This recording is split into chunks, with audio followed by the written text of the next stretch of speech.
Amin. Kasih tepuk tangan yang paling dahsyat buat Tuhan. Silakan duduk.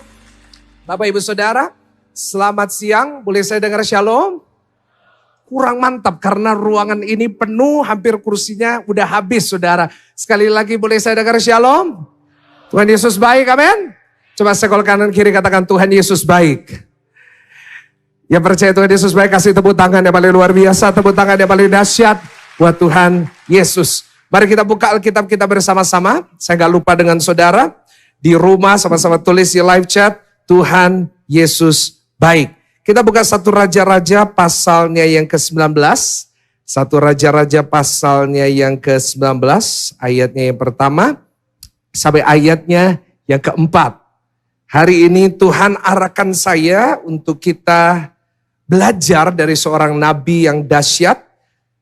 Salah satu nabi favorit saya di dalam Alkitab. Kenapa? Karena dari kisah nabi ini kita diingatkan bahwa kita boleh seseorang yang melayani Tuhan, kita boleh seseorang yang memiliki kekuatan yang besar, tetapi kita tidak pernah boleh lupa bahwa kita juga masih manusia yang terbatas, tetapi bersama dengan Tuhan yang terbatas menjadi lebih dari pemenang. Yang setuju katakan amin. Sekali lagi tepuk tangan yang paling dahsyat buat Tuhan ya. 1 Raja-Raja 19, ayatnya yang pertama sampai ayatnya keempat. Saya bacakan 1, 2, 3. Dan saudara nanti kita baca bersama-sama ayatnya yang keempat. Demikian firman Tuhan. Ketika Ahab memberitahukan kepada Isabel, saya sebut Isabel aja saudara ya, karena namanya aja nyebelin saudara ya.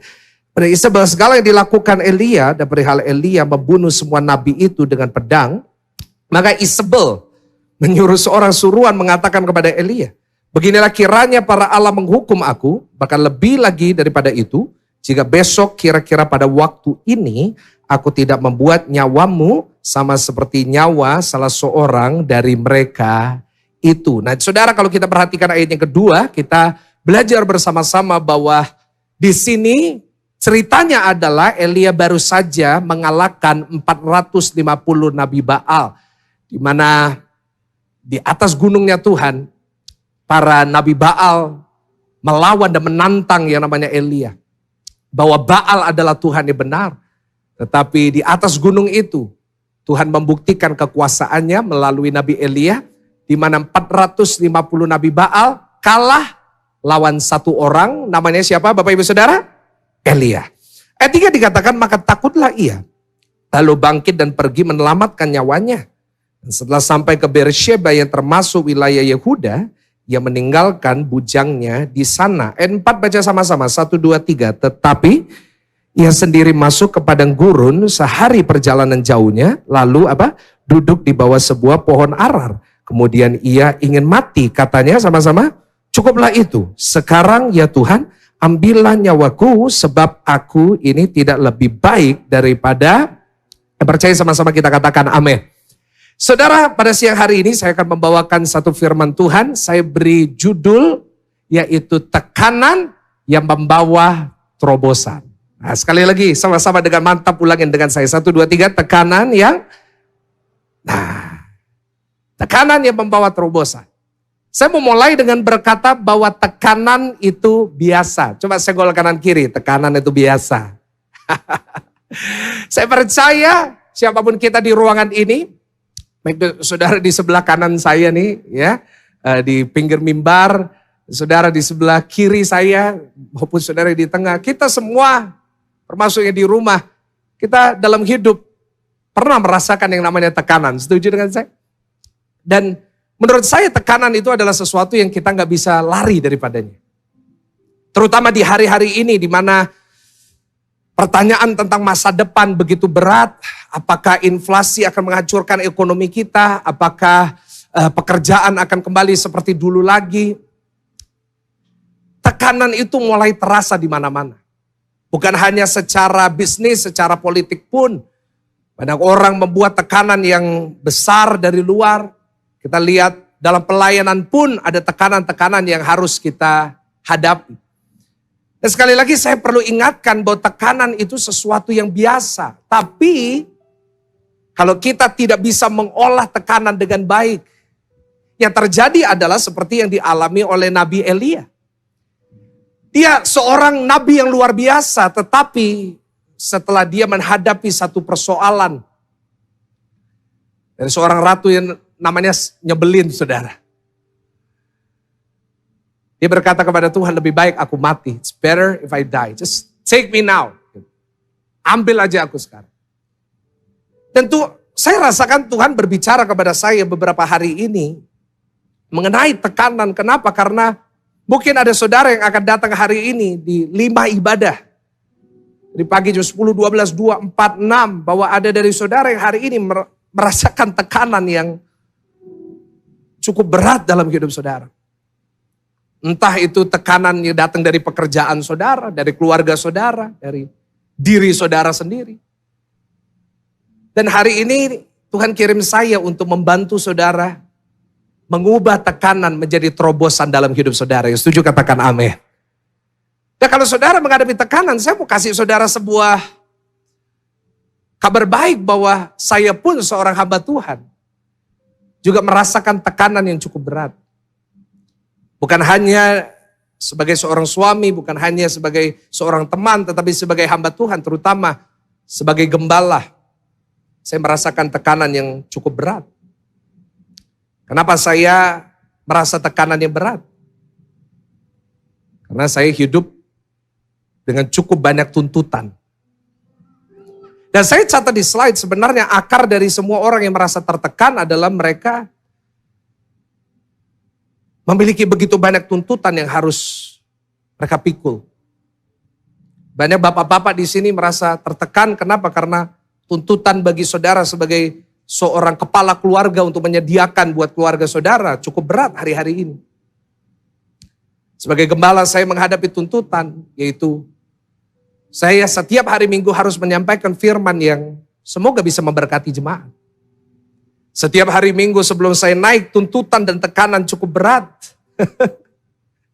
Kenapa? Karena saya ada khawatirnya untuk mengecewakan jemaat yang datang. Tetapi berjalannya dengan waktu, saya merasa bahwa meskipun ada banyak tuntutan dalam diri kita, satu hal yang saya sadari adalah kita nggak bisa nyenengin semua orang. Setuju dengan saya?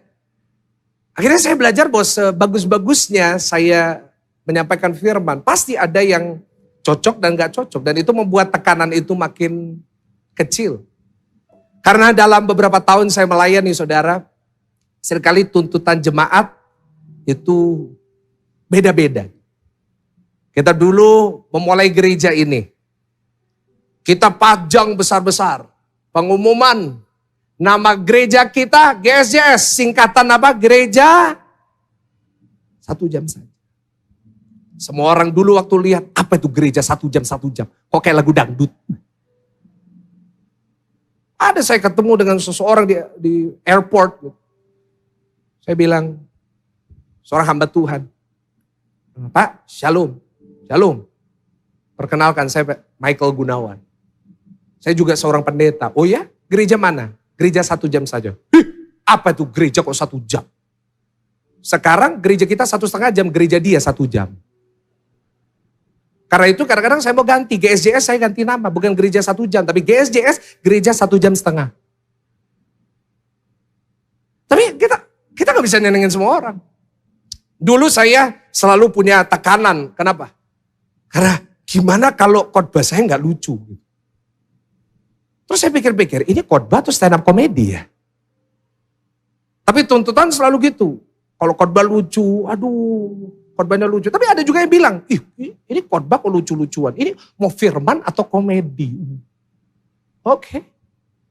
Khotbah panjang salah, khotbah pendek salah. Khotbah panjang lihat Pastor Michael tambah tua, lihat tambah suwe, khotbahnya bulat terus khotbahnya. Oke. Khotbah pendek lihat kakek khotbah, gak ada bahan misalnya, gak ada bahan. Saya pakai dasi, sekarang kan kalau sudah perhatikan saya suka pakai dasi. Lihat pendeta kita udah mulai kuno, pakai dasi. Apa itu pakai dasi?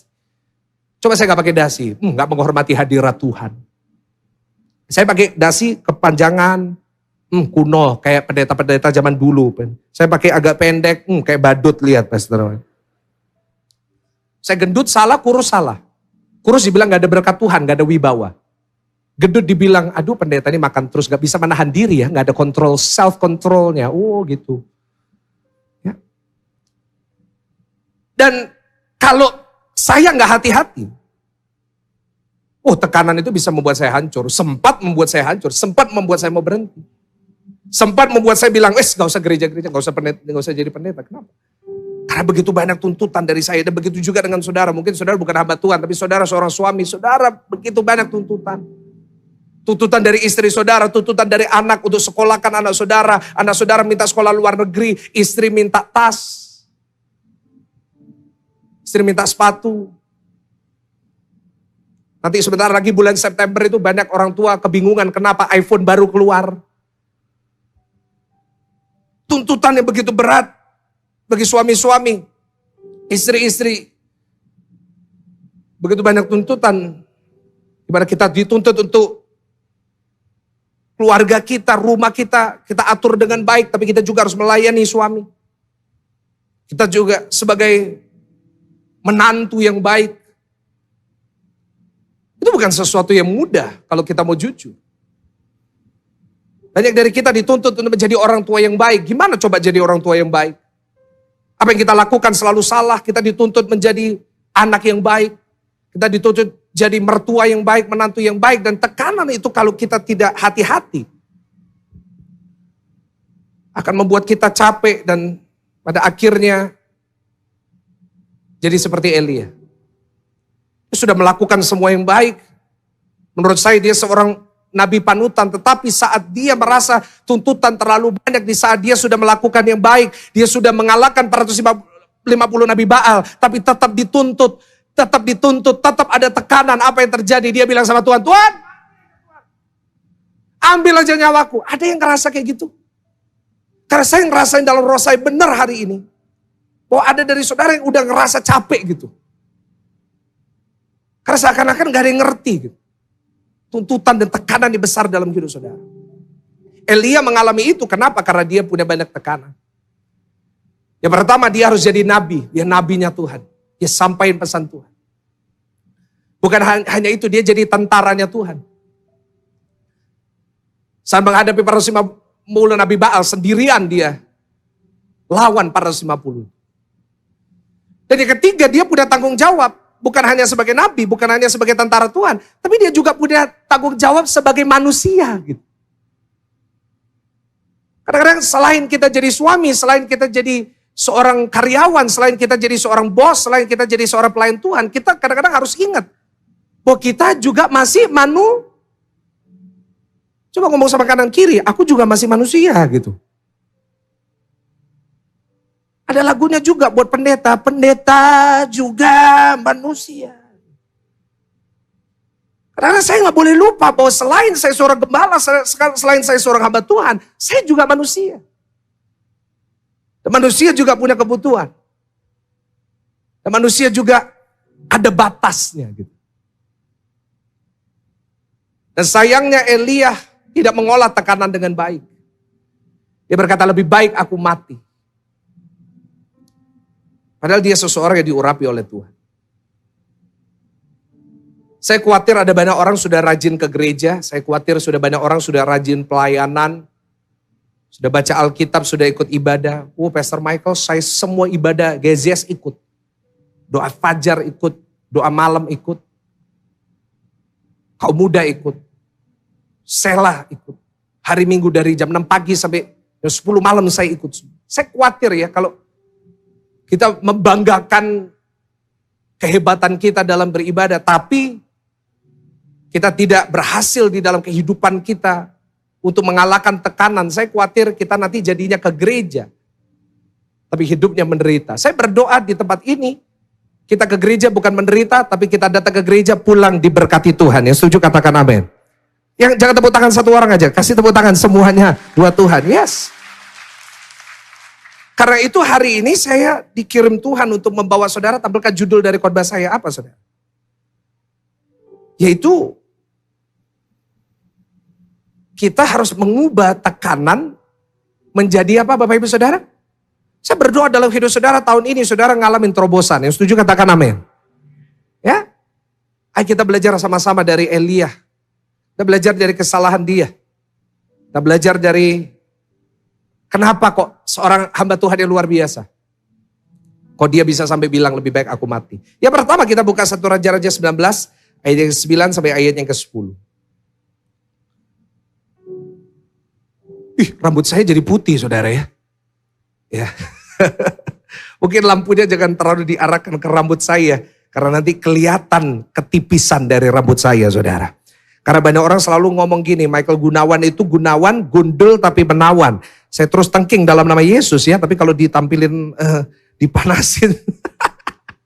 Jadi mungkin lampu 2 ini mungkin bisa diarahkan jangan ke rambut saya.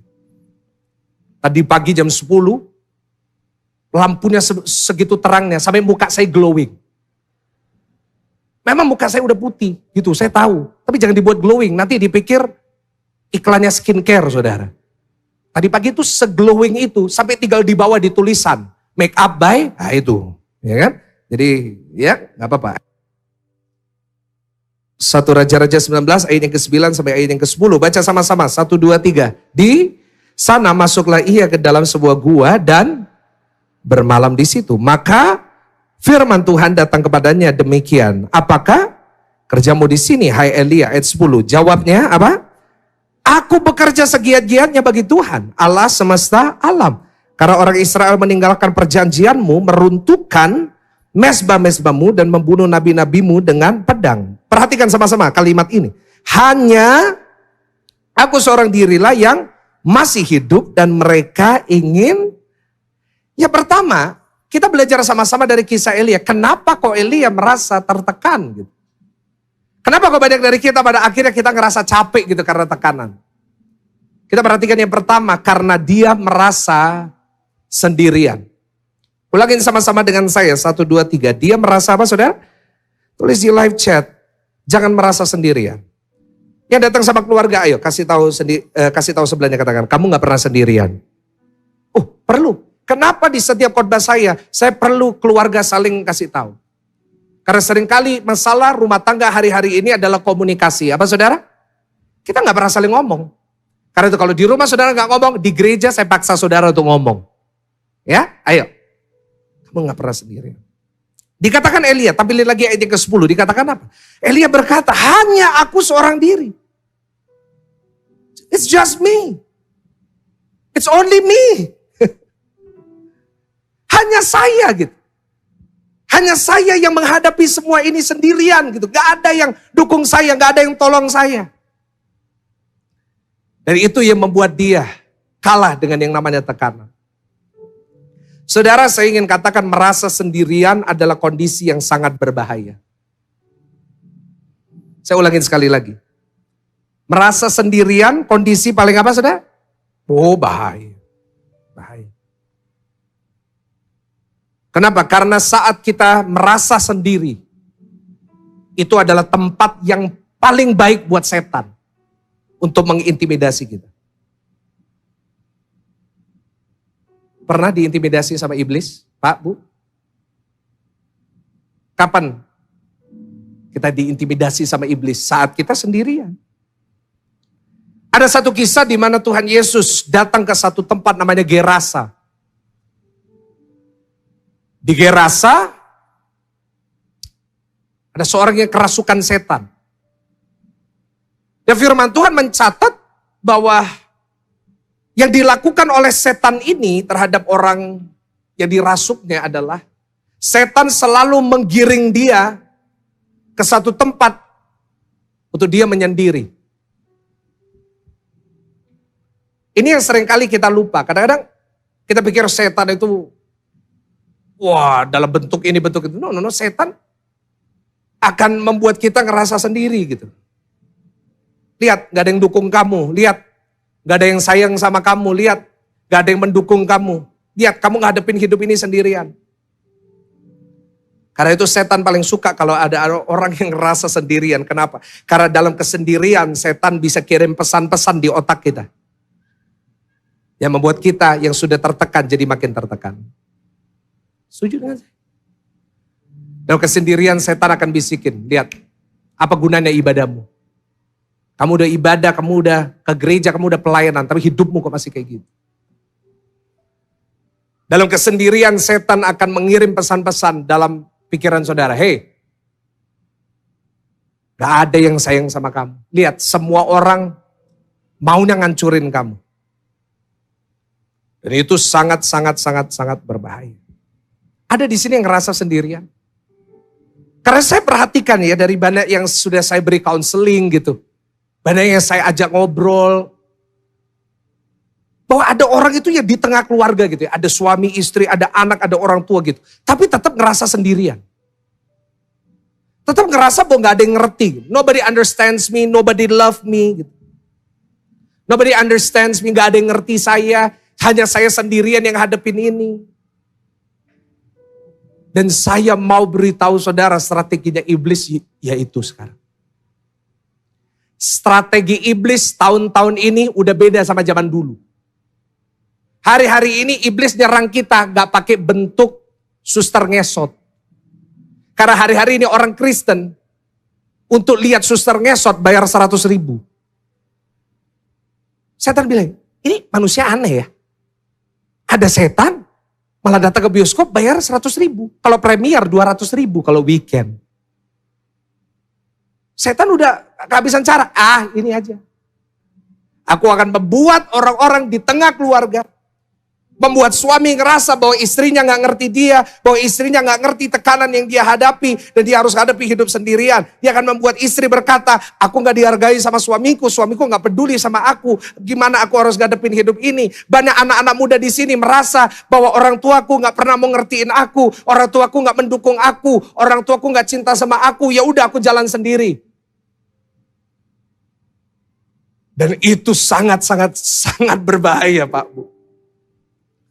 Kenapa banyak orang akhirnya lari ke seks bebas? Kenapa banyak orang akhirnya lari ke selingkuh? Kenapa banyak orang akhirnya lari ke narkoba? Anak-anak muda sekarang kalau nggak narkoba nggak bisa, nggak dapat high itu nggak bisa. Kenapa? Karena merasa sendirian menghadapi hidup ini. Itu yang dialami Elia. Elia berkata, I'm the only one God. Aku udah kerja keras seperti ini tapi hanya aku sendirian. Dan itu yang membuat dia tertekan. Tapi hari ini saya mau ingatkan kepada saudara. Tuhan Yesus yang kita sembah. Punya satu nama yang kita semua kenal. Namanya disebut tulis di live chat, Immanuel. Apa arti Immanuel? Immanuel artinya Tuhan beserta dengan. Sama-sama yang di sini tepuk dada saudara katakan, Tuhan beserta dengan aku. Kenapa dari semua nama yang Tuhan bisa berikan kepada dirinya, kenapa dia sebut dirinya Immanuel? Karena Tuhan tahu dalam kehidupan kita seringkali kita akan merasa bahwa kita sendiri. Tapi lewat firman Tuhan, lewat juru selamat kita yang hidup namanya Tuhan Yesus. Kita diingatkan bahwa kita tidak pernah sendirian. Ya percaya kasih tepuk tangan yang paling meriah, tepuk tangan. Di saat dia lahir dia akan disebut Immanuel. Dan saudara ingat di saat Tuhan Yesus di atas kayu salib. Tuhan Yesus menyebutkan satu kalimat yang terkenal. Apa? Eloi, Eloi, lanjutkan apa? Lama. Bapak, kenapa kau meninggalkan aku? Kenapa Yesus perlu berkata, kenapa kau meninggalkan aku? Mana mungkin Tuhan yang begitu dahsyat meninggalkan? Kenapa Yesus perlu menyampaikan itu dari 7 perkataan yang dia bisa sampaikan? Hanya 7. Dia milih 1 untuk berkata, Eloi, Eloi, lama sabachthani. Kenapa engkau meninggalkan aku? Untuk mengingatkan kita bahwa kita yang percaya kepada dia. Bisa punya satu keyakinan bahwa kesendirian kita pun sudah ditanggung di atas kayu salib. Yesus harus merasa sendiri. Kenapa? Supaya saudara dan saya percaya kepada dia tidak perlu sendirian lagi. Kenapa? Karena saat kita percaya kepada dia, dia selalu bersama-sama dengan kita. Sekali lagi tepuk tangan yang paling dahsyat, tepuk tangan yang paling, yes. Karena itu jangan pernah merasa saudara sendirian. Meskipun setan akan berusaha mengintimidasi saudara, setan akan selalu mengasih tahu saudara gak ada yang sayang sama kamu. saudara masih punya Tuhan. Sama-sama tepuk dada saudara, katakan, saya masih punya Tuhan. Masih ada Tuhan, Pak. Bu, brother, sister, masih ada Tuhan. Dan hari ini kita harus ingat, karena dia Immanuel, kita bisa datang kepada Tuhan kapanpun, dimanapun dan bagaimanapun. Saudara bisa datang kepada Tuhan kapanpun saudara mau. Saudara bisa datang kepada dia dimanapun, bagaimanapun. Kenapa? Dia selalu bersama dengan kita. Kalau saudara sadar bahwa selalu ada yang bersama dengan kita nggak takut gitu. Kalau saudara sadar bahwa ada Tuhan yang selalu bersama dengan kita nggak akan tertekan. Kenapa? Karena beban itu kita tanggung bersama. Karena itu firman Tuhan berkata dalam Ibrani bahwa kita sekarang tahu bahwa kita punya imam besar yang turut merasakan kelemahan kita. Kenapa? Karena saat saudara merasa sendirian, Tuhan juga tahu. Pada saat Yesus berdoa di Taman Getsemani, dia sedang tertekan jiwanya. Dia berkata, kalau bisa cawan ini lalu. Murid-murid yang lain sedang apa? Dia tahu apa itu rasa sendirian. Dia tahu apa itu rasa sakit. Dia tahu apa itu rasa kecewa. Di saat 12 murid meninggalkan dia. Dia tahu kalau saudara merasa kecewa karena ada sahabat saudara meninggalkan. Ada orang dalam hidup saudara yang hilang. Dia tahu itu semua. Dan pribadi yang sama selalu bersama dengan kita. Yang setuju sama-sama katakan amin. Bukankah itu sesuatu yang dahsyat? Tapi kadang-kadang kita lupa. Sehingga kita selalu merasa kita harus pikul beban ini sendirian. Tetapi firman Tuhan kembali mengingatkan kita bahwa kita gak perlu hidup sendirian. Sebab kita punya Tuhan yang begitu dahsyat, yang begitu mengasihi kita. Kasih tepuk tangan sekali lagi, yang paling dahsyat. Yes. Sekali lagi kasih tahu kanan kiri, kamu gak pernah sendirian. Dan yang kedua, kita baca lagi ayat yang ke-10. Dikatakan jawabnya, aku bekerja segiat-giatnya bagi Tuhan. Aku udah bekerja segiat-giatnya buat Tuhan Allah semesta alam. Karena orang Israel meninggalkan perjanjianmu, meruntuhkan mezbah-mezbahmu dan membunuh nabi-nabimu dengan pedang. Hanya aku seorang diri yang masih hidup dan mereka ingin mencabut nyawaku. Yang kedua, kenapa Elia hampir kalah dengan tekanan? Karena yang kedua, karena dia takut gagal. Ulangin sama-sama dengan saya, karena dia takut apa? Ada yang takut gagal di sini. Bahaya loh Pak, takut gagal. Anak-anak muda di sini ada yang takut gagal gitu. Kamu mulai sesuatu yang baru, takut gagal. Itu yang dialami Elia. Coba lihat ayat 10. Dia berkata, aku bekerja segiat-giatnya bagi Tuhan. Kenapa Elia bekerja segiat-giatnya? Karena banyak orang yang tidak menyembah lagi Tuhan, tapi menyembah berhala. Elia berkata, aku bekerja buat Tuhan, itu keputusanku. Dan aku akan melakukan apa yang aku bisa. Karena itu dia melawan para 450 nabi Baal. Dia menghancurkan patung-patung. Wah, dia melakukan begitu banyak yang dahsyat. Tapi pada akhirnya tetap apa yang dia lakukan tidak menghasilkan apa-apa. Dia berpikir dia udah membunuh para 450 nabi Baal. Satu Israel bertobat. Tapi justru mereka mau bunuh dia. Apa yang saudara rasakan kalau saudara udah berusaha? Saudara udah bekerja keras. Tapi seakan-akan itu gagal. Itu yang dirasakan Elia. Tampilkan poin yang kedua. Kenapa dia bisa merasa tertekan? Jiwanya tertekan karena dia takut gagal. Dia udah memutuskan kerja buat Tuhan. Aku akan buat bangsa ini bertobat. Tetapi dia lihat. Ya, masih ada yang mau bunuh saya. Dia menjadi tertekan, kenapa? Karena dia takut salah ngambil keputusan.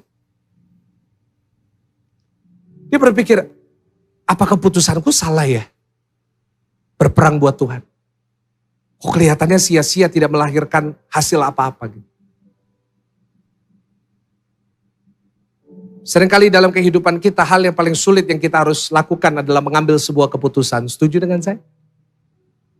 Sulit. Gak usah keputusannya besar, keputusan kecil aja sulit kok.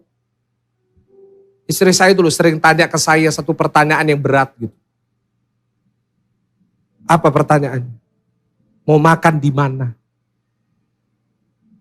Sekarang saya tanya saudara, kalau nanti pulang gereja, istri saudara tanya sama saudara, Mau makan di mana? Jawaban saudara apa? Oh sama saudara dengan saya berarti ya. Terserah. Dan wanita itu kadang-kadang repotnya gitu ya Pak. Mau makan mana? Terserah. Ya wis makan mie nih. Mau, loh katanya terserah. Iya mau terserah tapi gak mau yang itu. Ya itu namanya bukan terserah Bu. Gitu kan? Kadang-kadang kita udah bingung gitu. Lantai 2M, 2, B1. Restoran banyak. Tapi kita gak bisa buat keputusan. Akhirnya apa? Akhirnya pulang aja. Yes, pulang aja makan di rumah. Akhirnya sampai di rumah, pertanyaannya bukan lagi mau makan di mana. Tapi kalau di rumah pertanyaannya mau makan apa. Ya wis Indomie akhirnya. Indomie pun juga repot. Mau goreng atau kuah. Loh kalau udah kuah mau soto atau ramen. Loh. Membuat keputusan itu gak gampang. Membuat keputusan itu gak gampang. Dan seringkali yang membuat kita tertekan adalah kita takut keputusan itu salah. Setuju gak dengan saya? Kita takut kalau kita, ada misalnya ada 2 jalan gitu ya. Kita takut kalau kita pilih A, aduh nanti salah gitu. Mestinya B, iya gak sih? Atau cuma saya gitu. Saya yakin kita semua ada juga menghadapi itu. Gimana Tuhan kalau keputusan ini salah? Gimana Tuhan kalau saya meninggalkan pekerjaan ini terus itu salah? Oh kita bertanya-tanya. Gimana kalau saya pilih jodohnya salah? Akhirnya karena kepikiran gitu, gimana jodohnya salah? Akhirnya gak pilih-pilih gitu. Umur 20 gitu. Jual mahal, harganya dinaikin 30%. Akhirnya umur 30, diskon 25%. Udah umur 40, belum dapat. Cashback 60%. Kalau udah 50, belum dapat jodoh, apa? Buy one, get one free. Tapi banyak orang akhirnya gak dapat jodoh. Saya gak tahu ya, saya gak khotbah ini tadi jam 1, jam 10. Mungkin ada juga yang Tuhan perlu sampaikan itu loh. Ini gak ada di catatan saya. Tapi kita selalu bingung tentang keputusan. Dan satu hal yang saya perlu sampaikan kepada saudara adalah orang yang takut ngambil keputusan, takut gagal, adalah orang yang sombong. Loh, Pak, kok bisa sombong? Karena orang yang takut mengambil keputusan, dia takut gagal adalah orang yang merasa bahwa keputusannya itu yang berkuasa untuk menentukan hidupnya. Padahal saya boleh tanya, tolong jawab, siapa yang menentukan hidup saudara dan saya? Loh, terus kenapa kita takut mengambil keputusan? Berarti kita merasa bahwa yang besar keputusan kita, yang kecil Tuhan. Padahal yang benar adalah keputusan kita kecil dan Tuhan yang besar. Setuju katakan amin? Menentukan hidup kita adalah Tuhan. Karena itu pesan saya buat saudara yang hari ini sedang takut gagal. Karena ada saudara yang merasa saudara salah kemarin ngambil keputusan ini. Dengar saya baik. Keputusan kita hari ini tidak pernah bisa membatasi Tuhan. Boleh katakan amin? Keputusan saudara dalam hal apapun tidak pernah sekalipun membatasi Tuhan dalam hidup saudara. Gak ada ceritanya terus Tuhan kebingungan karena saudara salah ngambil keputusan. Kira-kira Tuhan di surga gitu, terus lihat kita salah ngambil keputusan, terus Tuhan bilang, ya, waduh eman nih. Waduh coba hari ini milih gitu. Kira-kira Tuhan gitu? Kalau Tuhan kayak gitu, Tuhan gak ada bedanya sama komentator sepak bola. Ya semestinya, no. Yang ngatur Tuhan. Tuhan gak pernah kebingungan saat saudara merasa saudara mengambil keputusan yang salah. Karena Tuhan saya, sekali lagi saya ulangin, Tuhan saya tidak pernah dibatasi oleh keputusan kita. Kalau Tuhan dibatasi dengan keputusan saudara yang dalam tanda kutip salah, maka Tuhan kalah sama GPS. Tuhan kalah sama Google Maps saudara. Coba saudara pakai Google Maps, saudara jalan, saudara salah belok jalan. Kira-kira GPS ngomong apa? Google Maps ngomong apa? Oh mohon maaf karena salah buat keputusan kamu tidak bisa sampai ke destinasi gitu. Dia punya, ada jalan yang lain. Gitu. Salah lagi, punya jalan yang lain. Kalau Google Maps saja nggak dibatasi, kenapa saudara batasi Tuhan dengan keputusan saudara? Hari ini dengar baik. Kalau saudara ada yang merasa sendirian, kalau saudara ada yang merasa saudara takut gagal, saudara takut keputusan saudara salah, hari ini jangan khawatir. Kenapa? Sebab yang memegang hidup kita, yang selalu menyertai kita adalah Tuhan Yesus dan Dia tidak pernah kalah. Kasih tepuk tangan yang paling meriah, tepuk tangan yang paling bagus. Ya, hari ini jangan salah mengambil keputusan. Hari ini keputusan yang harus kita ambil adalah bukan untuk bingung, tetapi keputusan kita adalah mempercayai Tuhan dengan segenap hidup kita. Yang setuju katakan amin. Saya mau tutup khotbah ini dengan menunjukkan kepada saudara bagaimana saudara dan saya bisa mengolah tekanan itu sehingga menjadi terobosan. Tampilin lagi judul dari khotbah saya. Ulangin apa? Tekanan yang menjadi apa saudara? Terobosan. Saya akan berikan satu poin. Poin yang terakhir. Satu aja hari ini. Bagaimana saudara dan saya bisa mengolah tekanan ini untuk mendatangkan kebaikan. Yaitu yang pertama, catat baik-baik. Kita harus memilih perspektif yang benar. Boleh ulangin sama-sama dengan saya? 1, 2, 3. Membawa apa saudara? Perspektif. Ya benar. Apa perspektif? Perspektif adalah cara pandang. Kita harus punya cara pandang yang benar gitu. Nggak boleh salah. Elia punya cara pandang yang salah, perspektif yang salah, karena itu dia takut. Perspektif itu penting ya. Perspektif itu penting. Karena perspektif akan menentukan bagaimana kita mengartikan sesuatu. Perspektif saudara lihat saya dan saya lihat saudara itu lain. Dan itu bisa membuat salah paham. Saya kasih contoh paling gampang. Saya itu orangnya kan sangat sensitif. Dan saya orangnya itu sangat jeli gitu. Saya itu sering lihat raut wajah jemaat. Dan itu lebih susah saat pakai masker. Karena kalau jemaat pakai masker gak jelas ini tertawa atau lagi marah. Jadi saya kalau lihat saudara kadang-kadang gak berani gitu. Karena dia ngelihat saya tuh. Nah saya itu ada pengalaman tentang perspektif. Ada seorang bapak itu duduk di depan gitu. Biasa ya saya tuh menghargai ya kalau yang duduk depan itu memperhatikan dengan baik gitu. Saya menghargai karena yang paling depan gitu. Ada satu bapak duduk di tempatnya ibu ya di sini. Saya tuh khotbah kan. Terus tiba-tiba bapak duduk depan ini. Lihat saya tuh gini.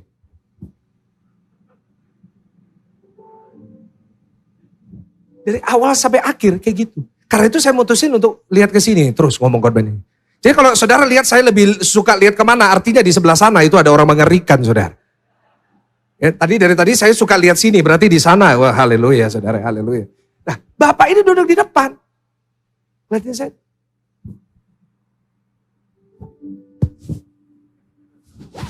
Saya itu, biasanya khotbah itu gak pernah takut. Di sini saya kok mulai, kenapa? Saya jadi insecure. Saya sampai, dasi sayap, brewok sayap, kepotong sebelah tuh. Sepanjang ibadah 40 menit saya khotbah, dia gitu tuh. Aduh, saya turun itu saya langsung bilang sama istri saya, waduh, ini berarti khotbahku gak enak tadi. Sampai ada satu bapak kayak gitu. Nah terus tiba-tiba bapak ini datengin saya. Dia datengin, Pastor Michael, khotbahnya luar biasa. Iyalah Pak.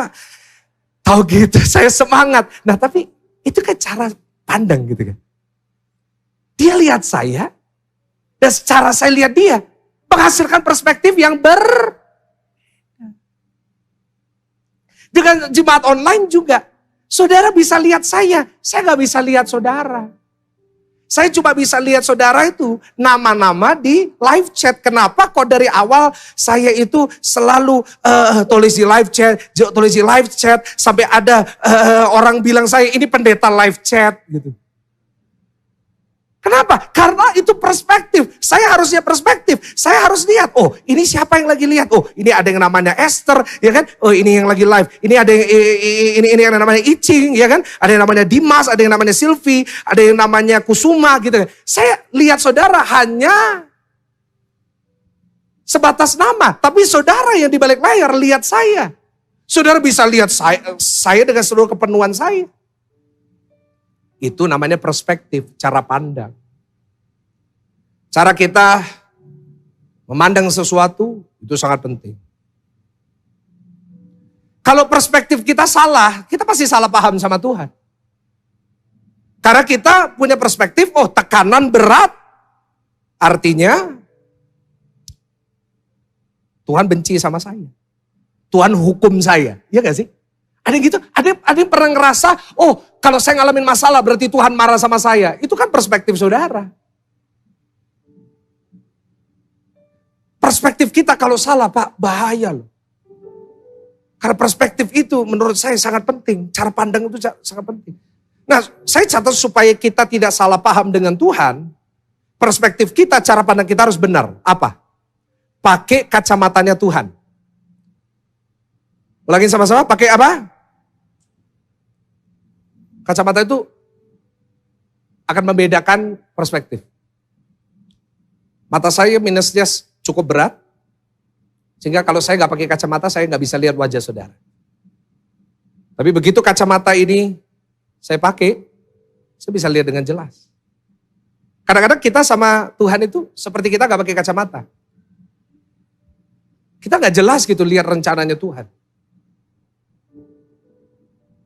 Kita lihatnya, firman Tuhan berkata kita lihatnya samar-samar. Apa ya? Siapa ya? Apa ya? Tapi di saat saya pakai kacamata, oh Pak Frans, saya jadi tahu. Soalnya apa? Pakai kacamatanya benar. Kadang-kadang kita gak jelas dalam hidup, kita jadi stres, kita jadi gak jelas gitu hidup. Karena kita pakai kacamata yang salah. Tapi kalau saudara mau gak salah paham dengan Tuhan, kita harus pakai kacamatanya siapa saudara? Apa kacamatanya Tuhan? Disimpulkan Kejadian 50 ayat 20, ayat-ayat terakhir. Ayo coba. Kejadian 50 ayatnya ke-20. Kejadian 50 ayatnya ke-20. Bersama-sama dengan saya baca. 1, 2, 3. Memang kamu telah mereka-rekakan yang jahat terhadap aku. Tetapi apa saudara? Allah telah mereka-rekakannya untuk kebaikan. Dengan maksud apa saudara? Melakukan seperti yang terjadi sekarang ini. Yakni memelihara satu bangsa yang besar. Yusuf melewati tekanan yang berat dalam hidupnya. Dia gak bunuh diri. Dia gak berhenti. Dia tetap ngelakuin yang terbaik. Kenapa? Perspektifnya benar. Karena dia tahu kacamatanya Tuhan. Meskipun hari ini kelihatannya penuh dengan tekanan. Aku tahu manusia boleh mereka-rekakan yang jahat. Tapi Tuhan mereka-rekakannya untuk apa saudara? Apa kacamatanya Tuhan? Kacamatanya Tuhan adalah dalam setiap perkara. Tuhan pasti mendatangkan kebaikan. Yang percaya boleh katakan amin. Dan yang percaya boleh gak kasih tepuk tangan dulu buat kacamatanya Tuhan. Dia selalu mendatangkan kebaikan. Kita tahu sekarang bahwa Allah turut bekerja dalam segala sesuatu untuk mendatangkan kebaikan bagi mereka yang mengasihi Dia. Dia terpanggil sesuai dengan rencananya. Allah turut bekerja dalam apa? Tolong jawab. Tolong jawab. Apa? Allah turut bekerja dalam segala sesuatu. Dan di dalam segala sesuatu selalu ada baik dan buruk. Dalam setiap hal yang kita lakukan pasti ada baik dan buruknya. Setuju dengan saya? Alkitab gak pernah ngajarin semua baik. Semua itu selalu baik dalam hidup kita. Itu adalah hasil dari perenungan kita. Ada lagunya, smooth, wabai. Smooth. Itu hanya bisa kita kenal dan kita tahu. Dan kita benar-benar mengerti arti dari lagu ini saat kita pakai. Karena kalau kita pakai cara pandang kita, gak semuanya baik ya. Jujur. Gak semuanya baik. Gak semua baik. Pasti ada baik dan buruk. Dan saat perspektif kita selalu kita melihat yang buruk, selalu kita melihat yang buruk, apa yang terjadi? Kita lupa untuk bersyukur buat yang baik. Pemain musik silakan naik. Kita baca ayat 1 Raja-Raja 19 ayatnya ke-18. 1 Raja-Raja 19 ayatnya ke-18. Tetapi aku akan meninggalkan berapa orang saudara? Tadi Elia kita udah baca berkali-kali. Elia bilang apa? Hanya aku sendirian. Tapi Tuhan berkata ada berapa? Kita ngerasa sendiri. Tapi Tuhan berkata masih ada 7.000. Elia gak bisa lihat 7.000, kenapa? Karena dia terlalu fokus sama dirinya sendiri. Gak ada yang peduli sama aku, gak ada yang sayang sama aku. Dia terlalu fokus dengan yang gak ada. Sehingga kita lupa dengan yang ada. Kalau kita fokus kepada persoalan di depan Pak, Bu. Kita gak akan pernah bisa lihat kebaikan Tuhan. Kita makin berdiri baca ayat terakhir. 1 Raja-Raja 19 ayat 6.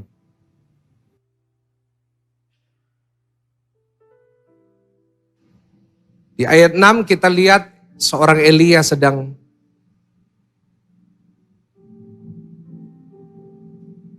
bilang sama Tuhan, Tuhan lebih baik aku mati. Tapi di ayat 5 dikatakan malaikat manggil dia.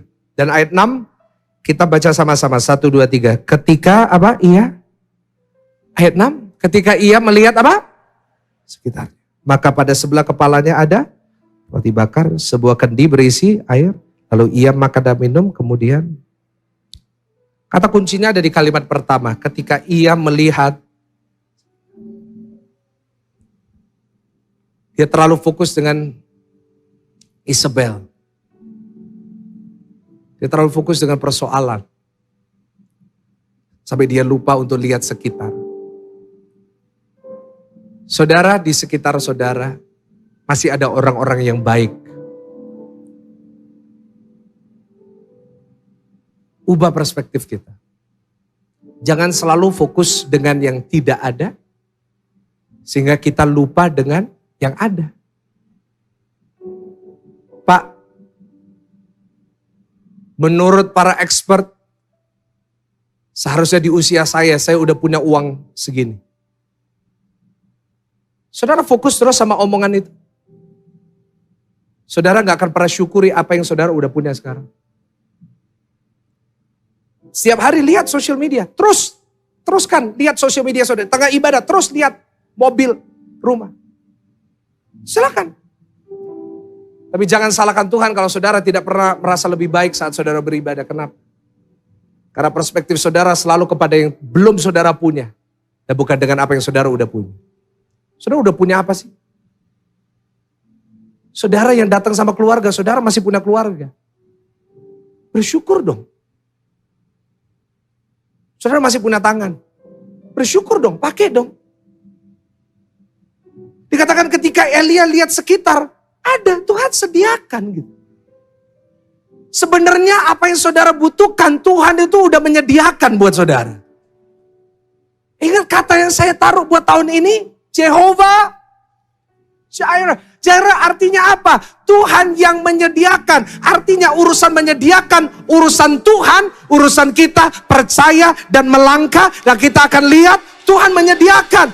Itu perspektif yang benar. Jangan bilang, oh pastor saya masih gak punya ini, pastor saya gak punya. No. You have a lot, saudara punya banyak gitu.